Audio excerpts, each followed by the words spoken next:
নমস্কার বন্ধুরা, এবারে কি ভারত বাংলাদেশের বিমান চলাচলে সম্পূর্ণ বন্ধ করার পরিকল্পনা করছে?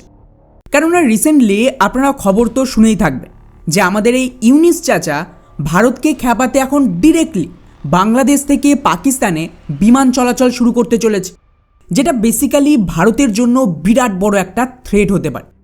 কেননা অলরেডি বাংলাদেশ পাকিস্তানিদের জন্য নিজেদের ভিসা দেওয়া অনেকটাই সহজ করে দিয়েছে, যাতে বেশি বেশি করে পাকিস্তানের আতঙ্কবাদী আর জিহাদিরা বাংলাদেশে ঢুকতে পারে বিনা কোনো ভেরিফিকেশান। এতে কিন্তু খুব সহজেই পাকিস্তানের পুরো আতঙ্কবাদীদের মডিউলকে বাংলাদেশে সেট আপ করা সম্ভব। আর প্রয়োজনে পাকিস্তানের বদলে ডিরেক্টলি বাংলাদেশকে ব্যবহার করা হবে ভারতে টেরর অ্যাটাক করানোর জন্য। আর স্বাভাবিকভাবেই যদি হামলা বাংলাদেশ থেকে হয়, সেক্ষেত্রে পাকিস্তানের ওপর ভারতের মিলিটারি অ্যাকশান অনেকটাই এড়ানো সম্ভব এবং ভারতকে পাকিস্তান নয় বরং বাংলাদেশে স্ট্রাইক করতে হবে। এক্ষেত্রে পাকিস্তানের কাজও হয়ে গেল, আবার পাকিস্তানে হামলার কোনো ভয়ও থাকছে না ওদের। এখন এমন অবস্থায় কাজটাকে আরও বেশি সহজ করতে আমাদের এই মোহাম্মদ ইউনিসের প্ল্যান হলো বেশি করে পাকিস্তানের জিহাদিরা যাতে বাংলাদেশে ঢুকতে পারে, তার জন্য ডিরেক্টলি পাকিস্তান আর বাংলাদেশের মধ্যে বিমান চলাচল শুরু কর। খবর অনুযায়ী এ মাসের 29 তারিখ মানে মাত্র 2 সপ্তাহ পর থেকে এই বিমান চলাচল শুরু হবে। ইন্টারেস্টিং ব্যাপার হলো এটা গত 14 বছর ধরে কন্টিনিউয়াসলি বন্ধ করে দেওয়া হয়েছিল, কিন্তু পুনরায় ইউনিস এটাকে চালু করছে আতঙ্কবাদীদের বাংলাদেশে শিফট করতে। যা আমি শুরু থেকেই বলছি যে এখানে টেরর অ্যাটাককে ব্যবহার করা হবে ভারত বা পাকিস্তানে বা ভারত বা বাংলাদেশের কনফ্লিক্টকে করানোর জন্য। কিন্তু বন্ধুরা, এখানে একটা টুইস্ট আছে। টুইস্ট হলো ভারত এখন এই দুই দেশের পুরো ডিরেক্ট ফ্লাইটকে বন্ধের পরিকল্পনা করছে, যেখানে কিছু ভারতীয় মিডিয়া দাবি করেছে যদি ভারত চায় ইমিডিয়েটলি বাংলাদেশের এই বিমান পাকিস্তানে যাওয়া বন্ধ হয়ে যেতে পারে। কেননা বাংলাদেশের এই বিমান চলাচলের মেন চাবি ভারতের হাতে। উদাহরণ হিসেবে মনে করুন কেউ বাংলাদেশ থেকে পাকিস্তানে যাবে, তো সেই বিমান যাবে কোথা দিয়ে? এর জন্য একটাই রাস্তা, তা হলো ভারত। বাংলাদেশের বিমানকে ঢাকা থেকে ডিরেক্টলি ভারতে ঢুকে পশ্চিমবঙ্গ হয়ে ওদিকে বিহার ওড়িশাকে পেরিয়ে তারপর মহারাষ্ট্র হয়ে তবেই কিন্তু আরব সাগরে যেতে পারবে, আর সেখান দিয়ে করাচি মানে পাকিস্তান যাবে। আর এতে মাত্র 3 ঘন্টা সময় লাগে। কিন্তু ভারতের কাছে 4টে ব্রহ্মাস্ত্র রয়েছে বাংলাদেশের এই বিমান চলাচল পুরোপুরি বন্ধ করে দেওয়ার জন্য। প্রথমত নোটাম জারি করা, যেখানে ভারতের ডিজিসিএ নোটিশ টু এয়ার মিশনকে জারি করে পাকিস্তানগামী যে কোনো বিমানকে আটকে দিতে পারে।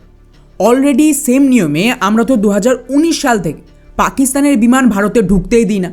এমনকি আপনারা হয়তো শুনেও থাকবেন কয়েকদিন আগে শ্রীলঙ্কায় যাওয়ার জন্য পাকিস্তানকে ভারতের থেকে পারমিশন নিতে হয়েছিল আলাদা করে, তবেই কিন্তু ওদের যে রেস্কিউ বিমান সেটা শ্রীলঙ্কায় যেতে পেরেছে। ফলে সেম সিকিউরিটির কারণ দেখে ভারত পাকিস্তানগামী বাংলাদেশের বিমানকেও আটকে দিতে পারে। দ্বিতীয় পদ্ধতি হলো ওভার ফ্লাইট পারমিশনকে না দেওয়া। কেননা প্রত্যেক ফ্লাইটের আগে অন্য দেশের বিমান যারা ভারতের বায়ুসীমা ব্যবহার করে তাদেরকে অনুমতি নিতে হয় ভারত থেকে, কিন্তু ভারতের কাছে পুরো এখতিয়ার আছে নিরাপত্তা বা কূটনৈতিক কারণ দেখে সেই প্রস্তাবকে রিজেক্ট করে দেয়। এবং পাকিস্তান তো দাবি করেছিল যে এই ক্ষমতা ব্যবহার করে ভারত নাকি শ্রীলঙ্কায় ওদের বিমান যেতে দিচ্ছিল না, যাকে পরবর্তীতে পারমিশন দেওয়া হয়েছিল। তৃতীয় রাস্তা হলো ল্যান্ডিং বা ট্রানজিট ব্যান, যেখানে আপনারা বহুবার শুনে থাকবেন যে এমার্জেন্সি সময় পাকিস্তান বহুবার ভারতীয় বিমানকে পাকিস্তানে ল্যান্ড করতে দেয়নি, কারণ প্রত্যেক দেশের কাছে এই ক্ষমতাটা থাকে যে তারা নিজেদের এয়ারপোর্ট ব্যবহার করতে দেবে কিনা। তো বন্ধুরা, ভারতও কিন্তু সেমভাবে বাংলাদেশ টু পাকিস্তানের বিমানকে ভারতে ল্যান্ড করতে দিতে অস্বীকার করবে। এক্ষেত্রে এমার্জেন্সির সময় ওরা কিন্তু ভারতীয় এয়ারপোর্ট ব্যবহার করতে পারবে না, যেখানে এই রুট অনেকটাই রিস্কি হবে। আর শেষ এবং সবচেয়ে বড় রাস্তা রেসিপ্রোকাল ব্যান, যেখানে পাকিস্তান যেহেতু ভারতের ফ্লাইটকে ব্যান রেখেছে, সেমভাবে ভারত যে কোনো পাকিস্তানগামী ফ্লাইটে ব্যান লাগিয়ে দিলে বাংলাদেশের এই বিমান ভারত হয়ে পাকিস্তানে যেতে পারবেন। এতে দুই দেশের মধ্যে ডিরেক্টলি যাতায়াত অসম্ভব ব্যাপার। এখন আপনারা প্রশ্ন করবেন যে ঠিক আছে, যদি ভারত যেতে না দেয় বাংলাদেশ অন্য দিক দিয়ে যাবে, বঙ্গোপসাগরের রাস্তাও তো খোলা আছে।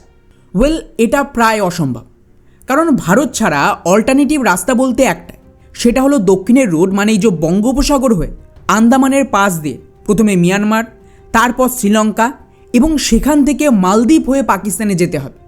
এতে মুশকিল হচ্ছে যে ওভারঅল যে ফ্লাইটের দূরত্ব তা প্রায় 4000 কিলোমিটারের বেশি হয়ে যাবে, যার ফলে কী হবে, যে ফ্লাইট 3 ঘন্টায় যাওয়া সম্ভব তা কিন্তু 6 থেকে 7 ঘন্টার বেশি সময় লাগবে।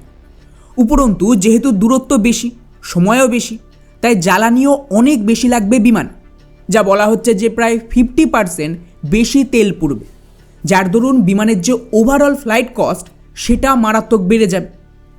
এখন এমন অবস্থায় সাধারণ মানুষের পক্ষে এই পথ দিয়ে পাকিস্তান যেতে হলে বা পাকিস্তান থেকে বাংলাদেশে আসার যে খরচ তা বহন করাই অসম্ভব, এবং এভাবে এই ধরনের ফ্লাইটকে কন্টিনিউয়াসলি বেশ কিছু সময় ধরে চালানো পাকিস্তান আর বাংলাদেশের মতন গরিব দেশের পক্ষে অসম্ভব ব্যাপার।